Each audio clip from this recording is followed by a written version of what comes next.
Ladies and gentlemen, welcome to Hero Movie Podcast, your greatest source for superhero movie and television discussion in the multiverse. I am your host, Adam Portrais, and I'm joined by sweet Shanzi Koufax. Hey, you remembered! And, of course, Bruce Leslie. I'm a prickly pear, but my bullets belong to the queen. Oh, that sounds like a euphemism that could probably get you arrested in the UK. So thank heavens we're here in America covering the pilot episode of Pennyworth. It is airing on Epix rather. I knew there was an X involved, and it screwed me up. But it's on Epix, and if you're like, I don't know that it's available other places, but I do know this. It's available for free on Apple TV, so you can check out the pilot, and that's what we're going to be doing today, man, because we had so much great Alfred in the Birds of Prey that we're like, you know what? We need to find out where this guy came from. What's the dark history behind Alfred Pennyworth? So I know at least the first 3 episodes were available for free on Amazon Prime. Oh, okay. So Pennyworth? Yeah. Oh, wow. So check them out, man, and we'll be talking about that today. But first of all, before we get started, I do want to say thank you to everyone who supports the show over at patreon.com/HMP. You guys get the pre-show, post-show, and of course, you get to vote on the movie that we watch every week, and we'll be talking about those movies at the end of this program. But before we do that, everybody, what do you say that we hit the old HMP mailbag? It's been a second. Why, sure. Bale's here. Now, apparently this one Sorry, got guys, lost. I did it a lot better last week. Sorry. One of these days he'll get it right. Apparently this one got lost in the shuffle, but got kind of remailed to us, if you will. I like that. I don't know that that's ever been a thing, but I'm calling it. It got remailed to us. And it's from our good buddy, Marty. You might recognize that name. It's entitled Spider-Man Far From Home. Hey, guys. Hope you're all good. First of all, and again, this shows you that it was sent back originally in July, I think. Okay, yes. So it got lost. First of all, I want to thank Krista for the shout-out last week in Sean Koufax's absence. I was lazing around the home and watching... my bet is he was lazing around the home watching DC animated movies. Adam, do you need one of us to read it for you? I got it. My word. Take 2. Listen, he's British. He's got a weird way of writing. Yes, it's always someone else's fault, Adam, that you can't read. And I never learned to read. All right, take 2. First of all, thanks to Krista for the shout-out last week in Sean Koufax's absence. I bet he was lazing about that. That's not a word we use here in America. Lazing around. Adam! All right, I'm sending it to somebody. I'm sending it to Bruce. Oh, my gosh. It's sad. It is not sad. It's sad. Just shut up. I hate everybody. I hate all of you. Did you send it to me? I'm doing it. Hold on. Okay. Kiss my grits, everybody. Listen, here's the thing. Grits. Oh, Adam, I love flow. You need to make that you totally need to make that your phrase. Oh my God, that's so great. Kiss my grits. My name is Adam Portrais. Kiss my grits. I like it. I might start it too. I think we should all just use it. No, don't take that away from Adam, Bruce. He has so little. I'm going to read you this very short, well-written, concise email. Oh, just drop dead, all of you. Hey guys, hope you're all good. First of all, thanks to Krista for the shout out last week in Sean Koufax's absence. I bet he was lazing around at home watching DC animated movies, listening to the boss singing Santa Claus is Coming to Town, and sorting through his Nike shoe collection! ! You can't just peek into a man's soul, sir. It's Puma. We all know it's Puma. Anyhow, Spider-Man Far From Home, ellipse. Same as you guys, I was like, don't trust that Mysterio guy, although I really was kind of expecting a switcheroo. Pity he didn't have comic accurate springs in his shoes to simulate jumping, winky emoji. Couple of comments. Sad to see the end of Stan Lee cameos. I wasn't sure if he was going to have a CGI legacy, but guess Endgame was a fitting last appearance. After Endgame, I was expecting a feel-good movie, but was surprised to get the feels when Peter was making his own suit in the plane. Oh man, I love Led Zeppelin. Yeah, that was a pretty good line from that movie we covered a while back. What are your thoughts on the second end credit scene? Nick Fury in the spaceship. Will he be helming Sword? You know what? None of us ever mentioned the possibility of him heading Sword, but I think that's a great idea. J. Jonah Jameson, so good. J.K. Simmons back in perfect form. Number 6, the European ripoff, The Night Monkey. So good. There's so many more bits I thought were just spot on, including Peter being photographed by Brad in the bathroom. Peace out, guys. Love you all. Your friend, the one-eyed UK's Nick Fury Hasselhoff version, Marty. Listen, I would put what Bruce did at a 7 and mine at a 6. That's all. Okay, I'll go with that. Insane, sir. Are you insane? You were at a 2, and that's me being generous. I was at the box, and there were people that were heckling me, okay? And listen, I don't have that pro training. Sir, your inability to read is not everyone else's fault. All right, let's close up the mailbag. I'm growing uncomfortable. Fails here. If you would like really me to did do that better last week. If you'd like me not to read your email, email it at heromoviepodcast@gmail.com. I won't read it. It'll go straight to the 86 bin with the rest of you. Hey, say your catchphrase. So kiss my grits. Woo! I love it. It's growing on you, man. Man, that Alice was some show. All right, let me ask you a question here. What are we doing for the trailer? Huh? Do we have any idea there? Yeah, that's right. Oh, maybe Adam's not so dumb anymore, is he? Well, let me do an Adam trailer. In a world where there's a guy named Batman, but he's not in it. Record scratch. Shouldn't we bring Batman in here? And then you finish it off with something like, from DC, the people who made you Shazam and Wonder Woman and Justice League. But we don't like to think about that. Pretty good. Okay. Yes. All right. Well, we've all read a Batman comic in our life, and let's see if someone else knows something. I don't know. Hell.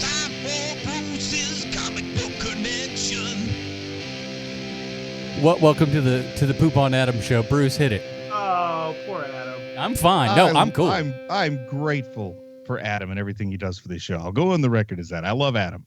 Me too.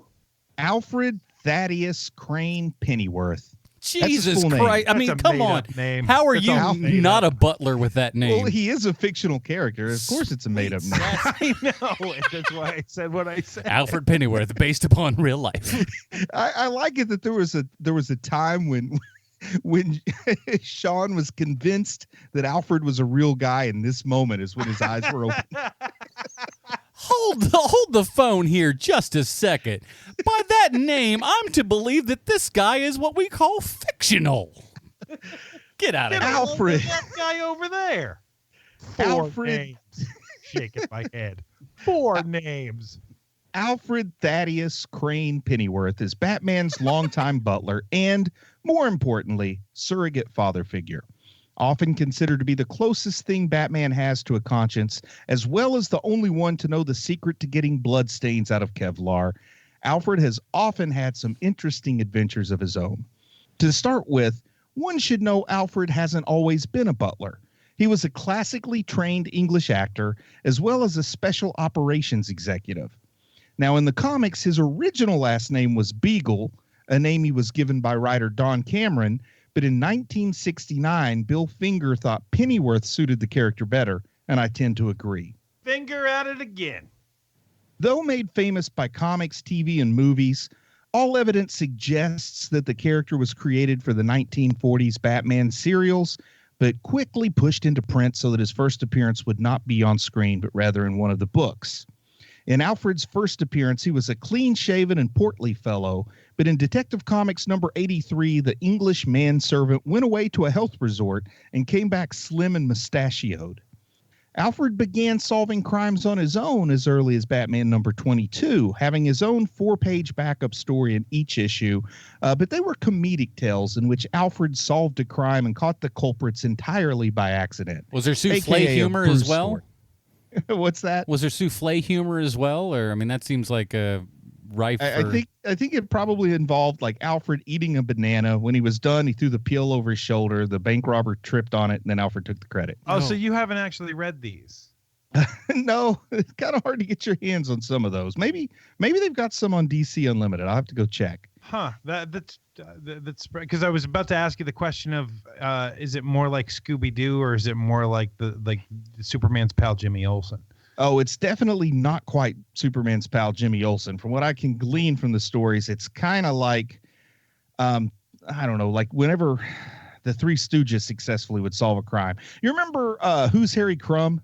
Sure, I love that movie. I think maybe it's got a little bit of that kind of feel to it. But I'm going on secondhand reports because, yeah, Batman number 22 through number 36, I haven't seen reprints of those very often. Is it weird that I'm more attracted to John Candy when he's dressed as a man than as a woman? I think that it plays right with most of the public. Sure. Yeah. Now, something you may not know, but may find mildly interesting, is that Alfred's father's name was Jarvis. Did you guys know that Alfred's father was Jarvis? Yeah, pretty cool. Alfred gave up his exciting life as a stage actor by night and intelligence agent by day due to his father's dying wish that the Pennyworth family would carry on their tradition of bringing trays of soda crackers to the Wayne family. And as Alfred would say, when one's father's dying wish is for one to forego living one's dream, one introduces oneself to Master Bruce and Master Dick and insists on serving as their valet. It turns out Bruce Wayne didn't want a butler because he didn't want to jeopardize his secret identity with the servant in the house, but he didn't have the heart to reject poor Alfred. The butler discovered Batman and Robin's identities by accident. While fighting a burglar in Batman number 16, which was Alfred's first appearance, he accidentally hit a switch and opened a sliding panel that led to the Batcave. From that point on, Pennyworth was an invaluable member of the team. Now, in 1957, Alfred's discovery of Bruce Wayne's secret was retconned. In this story, during his first night at Wayne Manor, Alfred awoke to moaning and followed the sound to the secret passage that led to a staircase down to the Batcave and met his would-be employers in their superhero identities. He's lucky that that's all he saw. Well, thus my next sentence, Sean. I'm pretty sure that waking up in the night to hear Batman and Robin moaning in a cave is about 75% of the reason the Comics Code Authority was created. Sorry, man. So leave it to a stuffy butler to ruin good fun. Sorry about that. That's all right.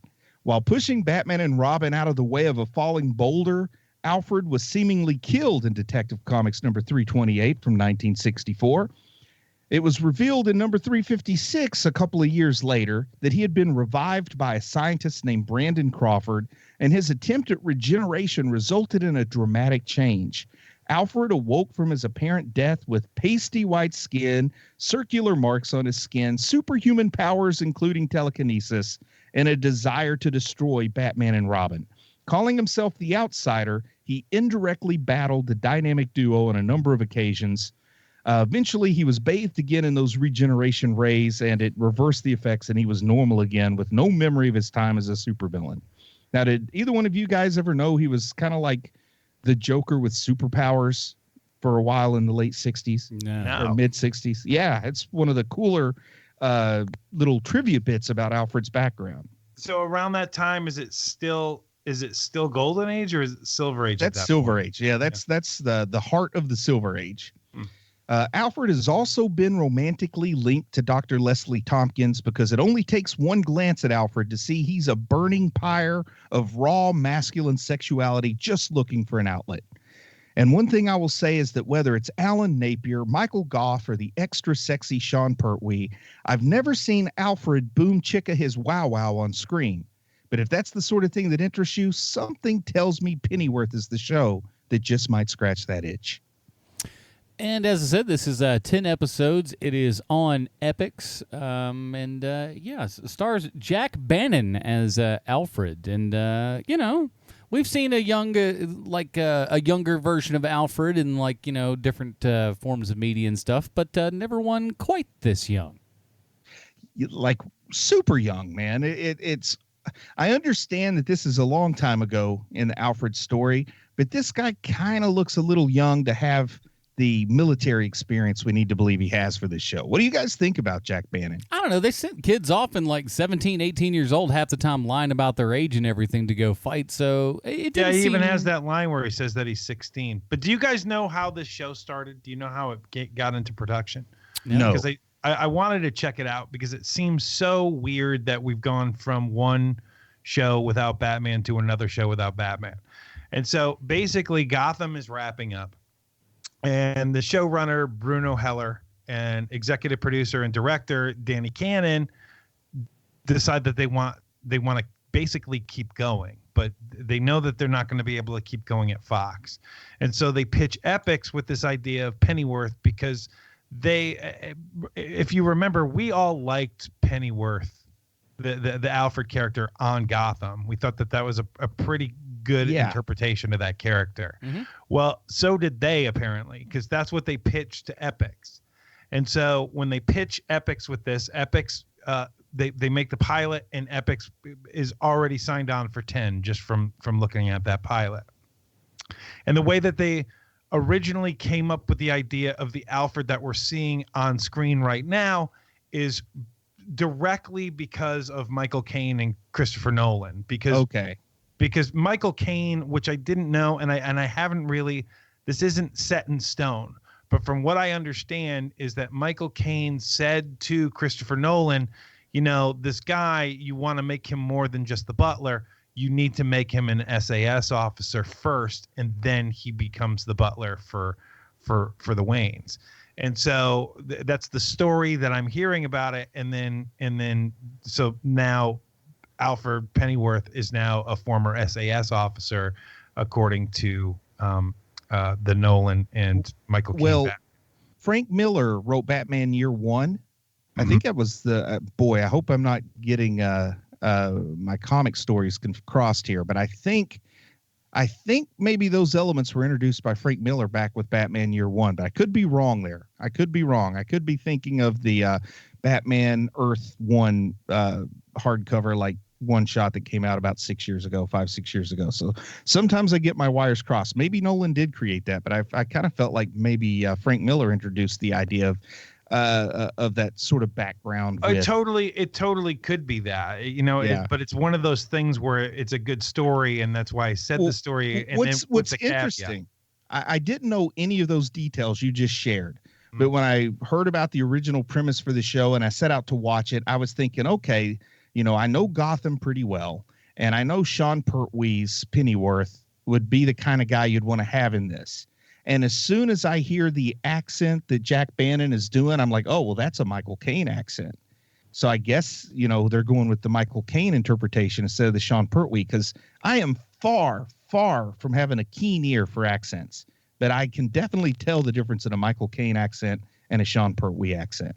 Sure. So just based on the accent that he chooses to use, I'm assuming he's choosing. I don't know what Jack Bannon sounds like in real life, but I feel like that's a conscious decision to sound like Michael Caine. He's from Tallahassee.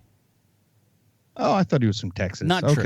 Not true at all. I stand corrected. And also, he looks like a Disney star, a Disney Channel star before he leaves the Disney Channel, not after. Like, he looks like 2004 Zac Efron, not present day Zac Efron. Like, this guy, man, he's a skinny, young-looking, kid-looking little guy. I was kind of surprised when I saw the first, stills of him before I'd ever even seen the show. Well, he's done a lot of stuff, man. He's in Imitation Game. He's in Fury. He's done quite a bit of stuff before this, even, and he's in a bunch of British television shows. Weird, a guy from Florida and all that stuff. Well, I'm not going to besmirch the man, but I think he's wrong about his upbringing. Okay. Sorry. Your British accent is so good. We need you over here to do our TV shows. to teach us how to be more British.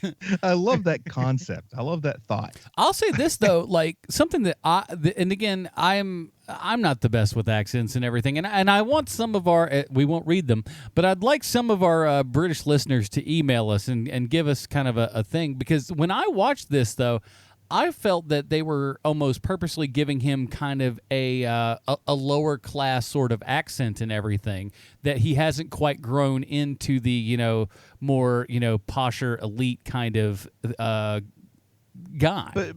But here's the thing that's a little inconsistent with that is when we meet his home life, we see that his father is already established as a butler. I mean, I think he's already worked his way up to the position of butler, which means his father's definitely using a posh accent at work, even if it's not what he uses at home, I would imagine.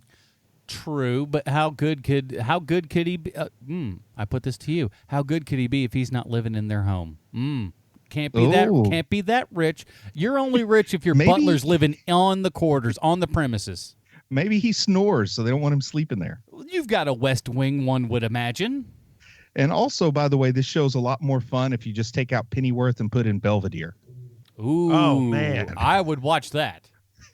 Belvedere, you're a cold-blooded killer. Come and knock on my door, boy. I tell you that right now. Streaks on the china, death around you. Because Mr. Belvedere was a globetrotter. I could see him doing this. Batman looming in the corner. He wouldn't nearly be as afraid of Bob Euchre, I'll tell you that right now. and it's pretty fair to say this is established firmly in the 60s, right? This is where we are. In terms it takes place in the 60s, yeah. Because, Gotham was really tricky with time.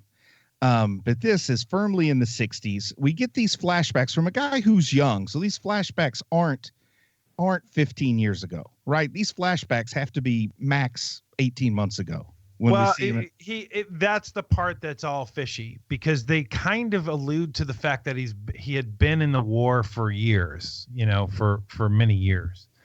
And they did say that he joined up at 16. So how long does it take to go from being, a grunt to SAS? Does that take a long time? I have no idea. Well, I think, honestly, I don't know how the British military works, but in the U.S., I know in the U.S. military, and I would imagine it's the same way in the British, if you're special forces, it's that's where you kind of are from early on in the game. Uh-huh. You don't do 10 years. Well, I won't say you don't. I've never done it. I don't know what other people do, but I know that some people, it's you think you got what it takes for special forces, then you start doing that early. You don't, go do something else for a few years and then go over to special forces, is my understanding. Now we're going to get all the emails from our Green Beret listeners telling me I'm wrong. So I'm sorry. Dear Bruce, no, that's I great. was a Green Beret. I want to know that stuff. That's great. Yeah. But I kind of get the idea. It's you don't join the Navy and work as a guy mopping floors and work your way up to fighter pilot. You go to the academy, you come out a fighter pilot. You know what I mean? It's not like you either got what it takes to be a fighter pilot or you don't. Mm-hmm. It's usually not something I think you work at something else for a few years and then earn the right to become a fighter pilot. The movie Rudy would tell us otherwise, Bruce. All we got to have is a little bit of heart, a little bit of you mean gumption. Rudy too, Top Gun Rudy. Rudy or Tootie or Fresh and Fruitery. So let me bring this up to you guys, because I know we're going beat by beat, but I want to hit you with a general question. Does this show need to be about Alfred and Thomas Wayne? That's a huge point I had in my notes. I'm glad you brought it up, so I know that I'm not weird for thinking this. You could call this I'm joking saying you could call this Belvedere. But this is a 60s, it's a period piece, British 60s spy action thriller kind of show. I'm going to like this, even if it's called I don't know, Smithereen or something. I'm terribly struggling at a name for this, but you could call this you guy. Nailed it. Yeah, Smithereen. His name is Samuel Smithereen. George Smithereen. I do like the Belvedere ideas, though, if they ever want to roll with that. But you could just say this, call this the Raven Society. I don't care what you call it. This would be a good show. There's really nothing in here that's Alfred dependent, if you ask me. I mean, the only reason why you do it is because you're going to get eyeballs in the first place, right? Mm-hmm. Yeah. But after that, it's almost like, to me, They could make the show almost like Killing Eve, right? Have you guys seen Killing Eve? No, but I've heard that it's actually really good. Yeah, It's an amazing show. It's really, really terrific.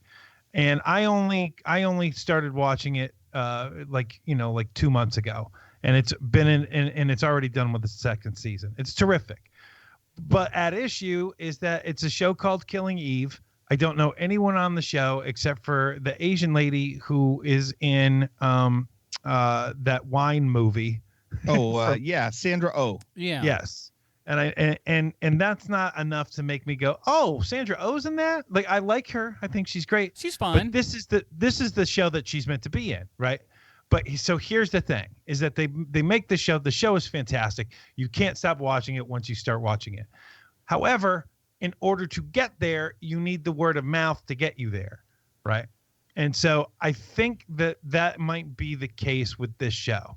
Because this show it's good. I don't think it's as good as Killing Eve, but it's good. But I don't think that you need the Pennyworth behind it, except just to get eyeballs on it. And even more than just to get eyeballs on it, I think to get a pitch meeting. What do you think about that? To get those kind of eyeballs on it. Even better. You get your foot in the door with it. Hey, I've got a crazy idea. You got some relationship at Warner Brothers, but you've never worked directly for them. And you're like, this will get Warner Brothers' idea. We got a comic property they're never going to do anything with. So we tell them we got something good to do with it. Because that's what it feels like to me. But I have another question I'd like for you guys to speculate with me on. Why Epix? Like if you really have faith in the show, like if you had faith that this was an awesome show, it goes straight to HBO. If you're not sure, you can go to Cinemax. You can go to the DC streaming online. You can go to, you're not going to go broadcast with this because it's, rated R level material. But I feel like going to Epix, you can say they're trying to push traffic to Epix. Pennyworth has name recognition, but I don't know that Pennyworth is worth $15 a month to anybody. No, it's not. But here's the thing is that they offered Pennyworth probably creative, creative hands off. Please do your show the way you're going to do it. It's a prestige show. So, they're going to put a little more money into it than if you're at CW. Mm-hmm. You know what I mean? And you have it's more of a calling card, the show, right? So this is basically probably the flagship of Epix, because I can't name you another show that's on there. No, I don't think anyone can. I watched Epix specifically because I wanted to try to catch this show, because I'm going to tell you, I struggled to find it. I have a subscription to Epix by accident. Like, I just got the cable package where I kind of get everything, but Epix On Demand, for some reason, told me I needed a separate subscription for Epix On Demand. So there was no way I was going to pay a penny extra to see this. Sure. I had bad baggage going into this. I was expecting to really, really not like this. I had my mind made up I wasn't going to like it. Then I started running into trouble trying to find it because of the whole Epix situation. And then I started wondering, well, if this show's any good, why are they sticking it on a channel where you can't see it? Before I found it on Amazon, because I didn't even think to look there, because I thought, well, if it's on iTunes, it's probably some weird exclusive like why wouldn't you just have it available on demand on the satellite package to people who have Epix, but you'd have it on Amazon? I mean, that was like a last ditch effort. I was looking to buy it on Amazon, and it popped up for free. And at that point, not only had I decided I hated this show before ever watching a moment of it, I hated the Epix network. I want the Epix network to be a huge financial failure. I think it's an insult to television viewers that such a thing exists, because I have 3 separate Epix channels on my TV, and none of them were showing Pennyworth, but all of them were showing a Brady Bunch movie. I mean, it was just a horrible network. How long has Epix even been a cable channel? Like, I never heard of it before Pennyworth. Is it brand spanking new? No, they've been around for a while. I'll look it up if you guys keep talking. I will say this, though, Bruce. I do have some very bad news for you. We had another email that had been sitting around for some time, and apparently Nerdspawn Genesis was wanting to be optioned by Epix, but apparently after this rant, they're saying nothing doing.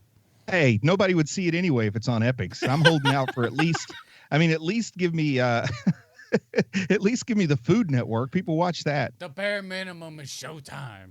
Epix has been around since October of 2009. So that says a lot if that's been around 10 years. Are and they a this is the first time I ever tried to Cinemax? seek it out. What? Are they a subsidiary of Cinemax?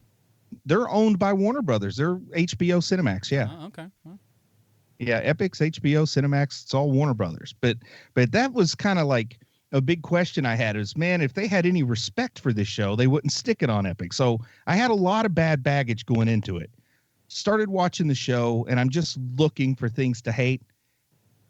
It won me over. It by the end of the first episode, I was into it. So I think that says something in and of itself, that I went in just looking for reasons to besmirch the reputation of both Epix and this show and the lead actor and anything else. And I ended up liking most of it, not all of it, but I liked a lot about this, which surprised me.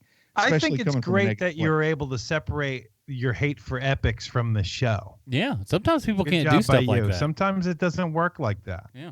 Well, man, I hate Chick-fil-A sometimes, but I kind of like those waffle fries. Once they're in my mouth, I'm going to chew them up and swallow them, They're pretty good. So it's kind of like that. It's pretty good stuff. It's like, what are you going to do? But no, and that's, I don't know. I think I felt like a lot of the same way going into this, not really going, okay, it's a Pennyworth thing.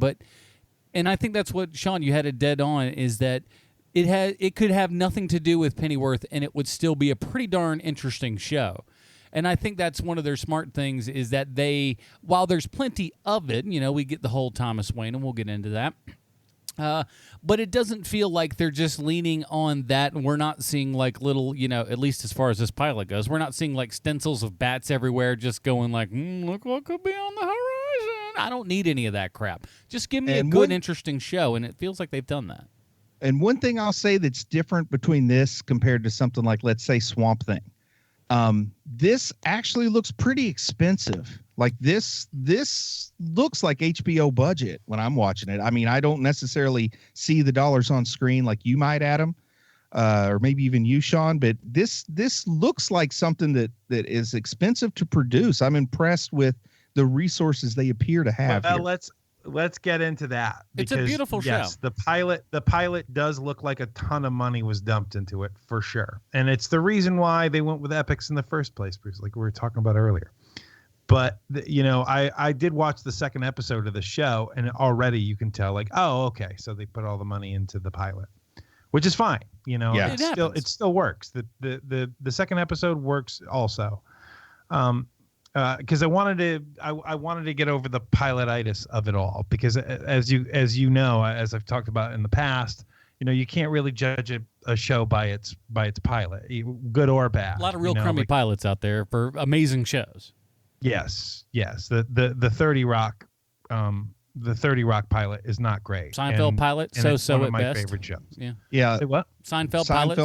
The whole first season is Seinfeld, not that great. It's fine, but it's certainly not where it got. It took a while to get off the ground. Yeah. Right. But, Simpsons, stuff like that. And so that they put a ton of money into the infrastructure of this show, which means that they're probably already talking about a second season of Alfred or of Pennyworth. And that's not necessarily a bad thing. I just don't know if it's going to be something. I mean, we are the nerdiest of nerds, but I don't know if I am going to be sticking around. They'll have to do something more than what they're doing on the show. Can I say this right off the bat? Thank the Lord above that this is only 10 episodes for this season. So, I think companies are finally starting to get it through their heads. With a lot of these shows, 8 to 10 is that good comfort zone that you need to be in, to where you're not getting too overly crazy. And the network television stuff can just stretch it out for so long, where either A, nothing happens, or B, it's just so uninteresting and so long that you just don't even care anymore. Well, whenever HBO Max comes out, Warner Brothers' answer to Disney Plus, I'll definitely watch the whole first season then. But I'm not gonna pay just for Epix to watch this. I'll watch whatever I can watch with existing subscriptions or for free. Sure. But I will watch every episode that I can watch without spending extra money above and beyond what I already spend. because I did like I watched the first 2 episodes too, and I liked it enough that I'll stick with it if I can do that without too much trouble. And I'll also say, after watching the pilot, I'm wondering why the heck did they throw this on Epix? I went on that whole rant. After watching the pilot, I'm kind of like, this isn't really right for HBO. Now, it probably would be just fine on Cinemax, but I don't watch Cinemax enough to know if it's right for Cinemax or not. It's definitely not right for the DC streaming app. There's no way you can put this show on any of the broadcast channels, the CW. But I think with a little bit of snipping, you definitely could, because honestly, have you seen episode 2? No, Adam? No, I haven't. Straight up nipples, chowder buckets. Straight up. Yeah. So it definitely gets, like I said, you get to see Alfred Boom Chicka his Wow Wow in episode 2. Hey, listen, I mean, the fact that in this pilot episode, it's just like, oh, we get to see Alfred with his shirt off and maybe just a half a sliver of almost bum there. It was like, oh, an Alfred like you've never seen before. But as I watched it, it kind of started to make sense to me. Okay, maybe this is why they put it on Epix. They're trying to form a personality, a character for that channel that goes beyond the Brady Bunch movie and a Very Brady sequel. Man, I love that. That's in craw now. Like for you forever, Epix will be the Brady Bunch movie. Yeah, there were 3 separate Epix channels. I had the Brady Bunch movie, a Very Brady sequel, and like the Brady Bunch movie in Spanish, maybe. I don't know what was on the 3rd channel. Terrific. Yeah. Those Brady Bunch movies are good, though. I picture that they have the rights to those 2 movies in Pennyworth. So what do you guys think of Jack Bannon? I was better surprised. than I expected. Better than I expected from his photos. He's a skinny lad, but like there is something about him, the way that he carries himself. I do believe that in this era, this could easily be this guy. It all makes sense to me, and I don't know, like he's compelling enough to where you kind of keep wanting to watch him, and you're definitely rooting for him, even if you were to throw the whole Pennyworth thing out of it. I mean, it's a compelling character. And here's let me ask you. Let me ask you both. I'm sorry. Go more ahead. thing about Jack Bannon. Sure. I could actually see him growing into the comic book version of Alfred. Mm-hmm. I don't see him ever becoming Sean Pertwee or Michael Caine. Maybe I could see him becoming Alan Napier or Michael Goff, but I like it because I can actually see him becoming the comic book accurate current Alfred Pennyworth. Like he just has the right look about him for that. And I once again, I thought he looked like a guy who should be on the Disney Channel. Watching him work, he won me over. So I'm going to make a question here that really is the litmus test for how much you like Jack Bannon. All right. So is Jack Bannon better in the role of Alfred Pennyworth than Dan Stevens is in his role of Legion on the TV show Legion? No. Nah, that's tough. That's a tough putt. No, Dan Stevens has too much goodwill for me. Yeah. Maybe you ask me this in 3 years and I feel differently, but to be fair, full disclosure, Jack Bannon, a totally unknown quantity. Dan Stevens, I like from multiple properties. Sure. So not really a fair question, but I say no, he's no Dan Stevens. And that's coming from a guy who doesn't really like the TV show Legion very much. But I love Dan Stevens. Right. So. Right. And you do like this show. You like Pennyworth, clearly. Yeah. Here's a question I'd like to ask, if I may. No, I'm sorry. Go ahead. That's it. End of the show. When I'm watching this, I feel like I should be comparing it in some ways to Agent Carter. Huh. Yeah. Okay. And I also feel like in some way they're trying to make me compare Thomas Wayne to Howard Stark. Huh. And I also feel like Thomas Wayne loses that comparison no matter what way you make it. I feel like Thomas Wayne's character in the episodes I've seen so far is far and away one of the weakest points of the show. Like, I think, I mean, he works fine as a MacGuffin to move it along. But once again, I feel like I don't know what's up with Thomas Wayne. I feel like he doesn't come across to me as anything memorable. He really feels like a weak spot in this show to me. Well, one, he's not an American, and it's very, it very shows. clear. Yeah. Yes. But neither was Dominic Cooper. No, but Dominic Cooper is also doing Howard Hughes, like a very caricature-y Howard Hughes impersonation, which is pitch perfect and exactly right. And also, there's something like fantastical about Stark, where there isn't anything fantastical about Thomas Wayne. Yeah, I see that. There are elements of Agent Carter that I like more than the show, but I think this is a better show. I think and once again, maybe I'm just talking about the pilot. I think this looks better on screen than Agent Carter ever did with all the ABC, the cinematography is way Disney. better for sure. Yeah. And, something I didn't understand until a few years ago, a friend of mine was kind of explaining to me about how expensive certain types of lighting could be, specifically in the context of Gotham.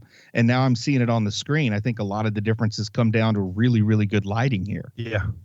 So let me ask you something.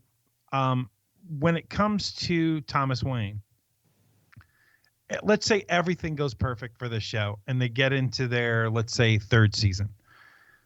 By the third season of this show, does Thomas Wayne start doing his own adventuring? And by that, I mean, like not exactly Batman, but Batman-ish. Well, I get the idea, and this is tough for me to guess because there's no real comic book roots for this at all. But I get the idea like Thomas Wayne is working for some kind of forerunner of Argus. I mean, it's just like Howard Stark is working for that forerunner of S.H.I.E.L.D. because they're talking about he's working for a secret organization. He won't quite say who. Thomas Wayne is a physician. In the comics, he's a physician. Yet here, when a guy gets punched in the nose, he's offering to pay for the medical bills instead of like taking a look at his nose. Yeah. So I don't know what they're going to do with Thomas Wayne. I have a feeling like maybe Thomas Wayne's going to go back to America and occasionally Pennyworth might like get a letter from him. And he'll read that letter and it might play into it, or you might get a phone call with instructions on the next mission.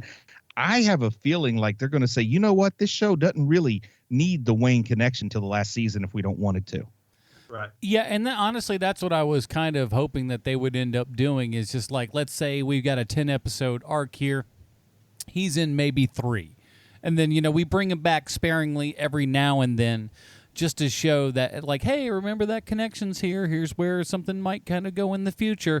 And, but no, I guess from the sounds of it, he is quite an integral portion to the show. And I think I read somewhere, I haven't seen the later episodes, but I think I read we get Martha Wayne or whatever her maiden name, Martha Kane, in this show also, which bringing more Americans into this show doesn't work because, I really like the period piece British spy thrillers. Probably goes back to growing up with James Bond being a big thing, but I really like Kingsman, though it's not so much a period piece. I kind of like British spy stuff, and I really like it when it's this time period that it's set in, and bringing in Thomas Wayne and Martha Kane is just not necessary for me. I'm happy with this intrigue that's going on with the British government and the Queen and all that. And again, it's like the show doesn't have to have that connection. It's cool that it does, but you don't have to like ring that bell all the time to remind us. Just have your good show, and then when it connects to Batman, we'll be like, oh yeah, that's some good stuff. Instead of just having to kind of squirrel its way into every episode, no matter what. So can we talk about the absolute best part of this show? Let's hear it. The bad guys on this show. I was about to say Mr. Fleming coming back for another round. They're pretty much all bad guys. Like, I like that part of it too. There's so many bad guys, like it's bad versus worse rather than just bad versus good. Well, you know what I mean by this. Like, I know. Yeah, I mean, casting Jason Fleming in this. Jason Fleming just hops off the screen. He's so great. And the actress who plays Bet, Paloma Faith, who's actually a musician first. She's which is crazy when you think about it. She plays the little terrorist on the show. Yeah. She is a musician first, and I'm trying to find what the name of her band is. I can't find it on here, but to me they're the 1 and 2 of the show, and it's interesting to see how much time they get on this. Almost like Burton's Batman, he devoted so much time to the bad guys in those 2 movies. Yeah. And there's so much time spent with the bad guys on this show. And it makes for an interesting show because they're very interesting characters. Well, I didn't realize. I'm looking at a quick, little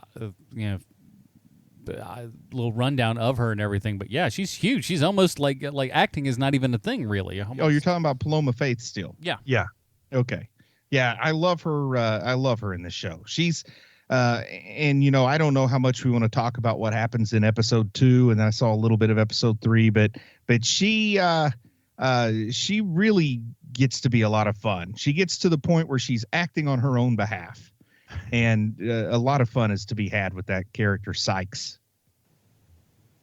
Well, I'll have to go back and watch it now because we were going to do the pilot episode, boys.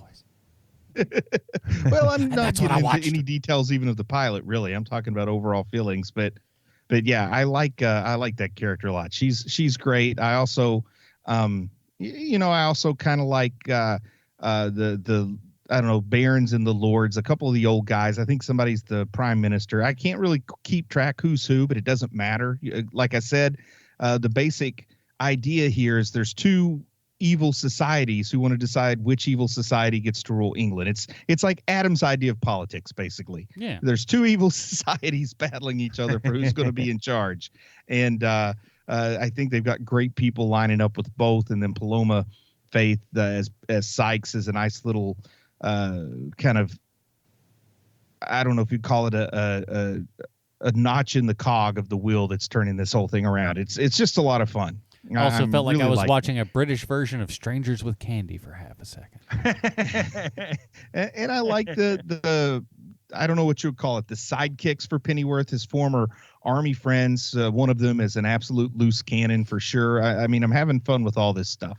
I like it when Alfred's mom and dad just start like curb stomping. Yeah, that's Sykes pretty great. or not Sykes, but the thug when he's on the ground. That's I love pretty how great. like the whole Pennyworth family beatdown. Like you get the idea that they come from a butlering school where it's expected the butler is the bouncer of the house. Well, and again, I think that's it also goes to a little bit of the story that, these are kind of lower class people and everything. So that kind of street tough stuff is still in there. While you may put on this lovely suit and go to these people's houses and, be a proper servant and everything, you still got a little bit of that street life still left in you to kick the crap out of somebody when needed. Yeah, and from the director of Geostorm, so he knows how to do good action. Oh man, don't talk about that movie. Anything else, or should we move into how this connects to who? Well, I think so. Like I said, I thought like the action was cool. I did like how we were going back and forth, and I love the. She breaks out of there, and there's this giant dinner party, and not a single person there raises an eyebrow. It's just like, well, that's bound to happen in these homes. Keeping going. Yeah, just I've been to Republican fundraisers. That's what it's like. just keep enjoying your meal. It's fine if there's a girl screaming, oh man, I'm going to get hate mail for that. I'm sorry, guys. I shouldn't have said that. The other thing that I really like about the show is just how clever Alfred is. He's very clever. He's a cleverly written character, and it's fun to watch him. Yeah. He comes up with ways to get out of stuff, and it's just it's well done. He goes about things in a very interesting manner too, because like even when he gets to Thomas Wayne initially and everything, and Thomas Wayne's like, look, this is not something you want to do. He very level-headedly just goes, listen, I'm willing to entertain any idea or ideas that you might have. Go ahead and let me just like that's a guy who's really looking at the situation from all angles and is trying to put out get the best clearly for himself. Yeah, and a little bit of a Batman vibe, though he's extremely tough. He prefers not to kill. Yeah, I thought that was an interesting way to go about this, and again something that then could later, you go, oh well, see that's something that he taught Bruce at a young age or whatever bullcrap you want to throw in there. But quite interesting. But you know what else is interesting? That's how every single comic book movie television show, anything that you've ever seen that has something comic book related into it, you might not know this, but if you do enough research, if you dig far enough into the magma that is the internet, you will find out that somehow, some way, this show is connected to Sylvester Stallone. Thank you, Adam. There isn't one this week. I'm sorry, guys. Oh, well, anyways, thank you so much for listening to HMP. So, thank you, Adam. I have a prepared statement. Way back in episode 25 of HMP, Adam, Bruce, and the old Sean talked about a new TV show that had just hit the airwaves, and America was loving it almost as much as America loves America. And that show's name was Gotham. I can remember thinking before it premiered, why make a show about Batman without Batman in it? That's stupid. And it was really stupid. But you know what, HMPers? I was also stupid because I loved Gotham when it first came out. So did everyone at HMP. Those three goons gushed over season 1. They were treating Gotham like it was the reason why television was invented in the first place. But now, with a little hindsight, everyone can agree that Gotham is the greatest show that was ever on television, and people will remember it fondly forever, like I Love Lucy and The Honeymooners. Except there's a character named Fish Mooney. Fish Mooney. Anyway, you know what else they talked about on episode 25 of HMP? They talked about one of its directors, Danny Cannon. He was the Stallone connection in that episode because Danny Cannon also happened to be the director of a movie called Judge Dredd, which stars Sylvester Stallone. And Judge Dredd is a movie I hate with the brilliance of 1,000 suns. Back in episode 25, we spoke about how much trouble Danny Cannon had while directing on the set of Judge Dredd. Adam also forgot all about the Stallone connection, and after forgetting it, went so far as to call it the most important part of the show. Now, I don't know if I agree with that. I think at this point in HMP's life, probably the most important part is that we behave more like brothers these days than friends. We snipe at each other and give each other the business when we deserve it because at the end of the day, we still like each other. You know, Adam can't read. Everybody knows that. On the Preacher podcast, which you can listen to on iTunes. And even if you're not a fan of the show, you can totally listen to. A lot of people do. I want to murder Bruce every time he implies that he thinks one of the main characters can't read, even though it's been made clear several times that she can. And I know that I make the guys nuts by refusing to watch certain shows that are going to be awful, like DC Direct cartoons and movies like The Kitchen or whatever that dumb thing is called. I saved us from a bullet. I am a hero. Sure, you sees that way. But at the end of the day, we still have each other's backs. God help the man or woman who goes after Adam or Bruce. And let's be honest, it'll be Adam. And yes, the Stallone connection is important, but it's not the most important part, at least not anymore. And this week's Stallone connection is Danny Cannon, a guy who had one of the worst experiences a person can possibly have while making a movie. And he turned that experience into a positive career move by moving to television and becoming a director and a producer on shows like Pennyworth and Gotham and the upcoming TV series Metropolis, a show about Superman, except that there's no Superman. Woo, thank God. No Superman. Love it. And there you have it, HMPers. This week's Stallone connection. Guys, I will take my thank yous from both of you now for saving us from... Anyway, no, thank you. I'm Sean Koufax. Thank you. Well, here at HMP, we have our own Robin rating system. If you'd like to check that out and how everything lays out in it, I would invite you to go down to facebook.com/Hero Movie Podcast. It's right there at the top of the screen. And while you're there, throw us a like, why don't you? You know, every now and then I'm dropping fun superhero memes in there, so, you know, that's got to do something for you. Bruce, where does the pilot for Pennyworth fall on the Robin rating system for you?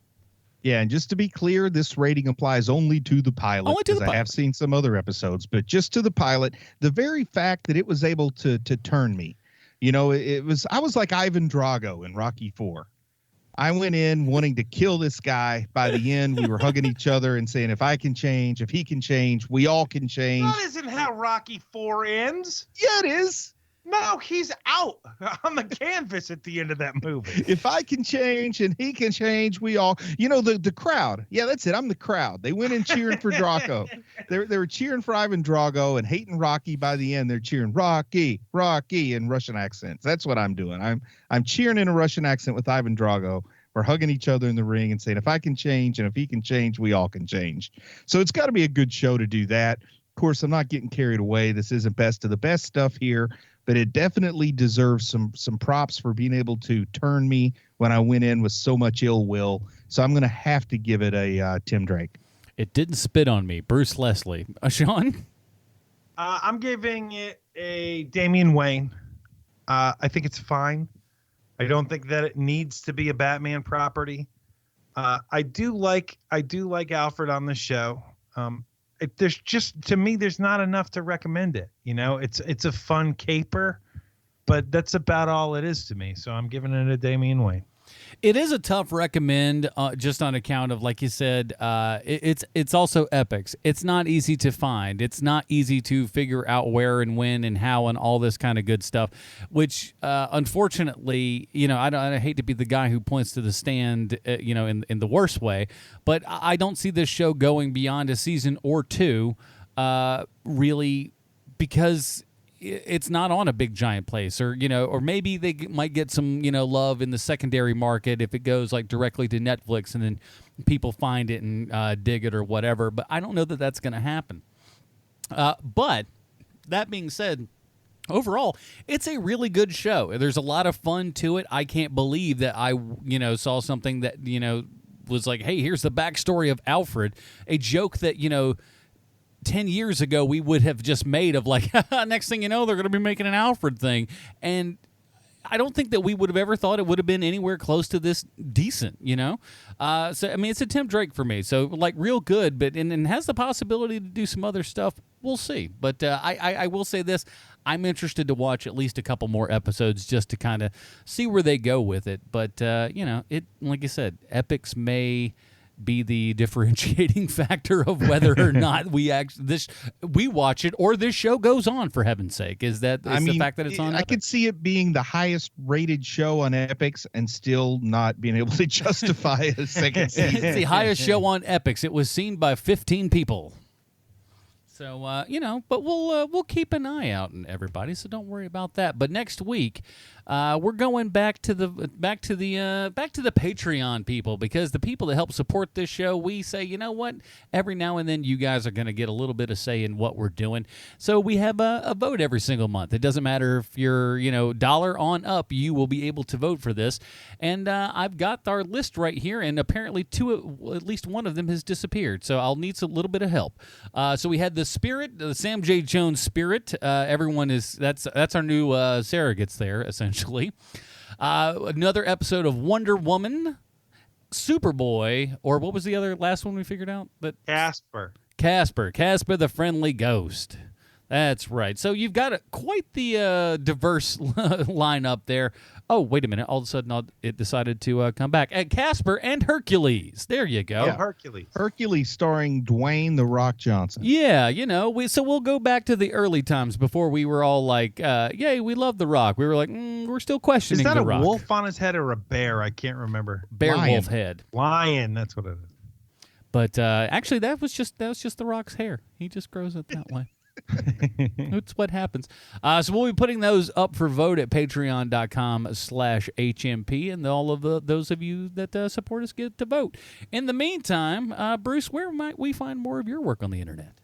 Why don't folks head on over to Amazon.com? If you haven't so far already done this, go look for Chubby Wizard, Wrath of the Manticore. It's a nice, quick novel. It's the feel-good sword and sorcery action comedy book that you never knew you needed until you get it. So go check that out. Amazon.com. Look for Chubby Wizard, Wrath of the Manticore. Hey, Bruce, I just got an email from Epix saying that they'd like to greenlight your show. What do you say? As long as I get Canon to direct. Hey, honestly, you could do a lot worse. Sean? Guess who's on Twitter now, everybody? What? Wendy's. Sweet Wendy's is on Chauncey from the internet's on Twitter. I got to follow right away. You can find me at Sean Kovacs 4. That's SeanKovacs, the number 4. That's on Twitter. Sweet Chauncey from the internet. So do that, everybody. Follow the guy. He needs some I'm people. following right now. I'm already loving this profile. I love McDonald Land. That'll give you something to look forward to. So that is it, everybody. Join us next week for our Patreon exclusive vote. Until then, for Sweet Chauncey Koufax, Bruce Leslie, I'm Adam Portrais. Stay super, everybody, and kiss my grits, why don't you? Bye, Marty and Evie.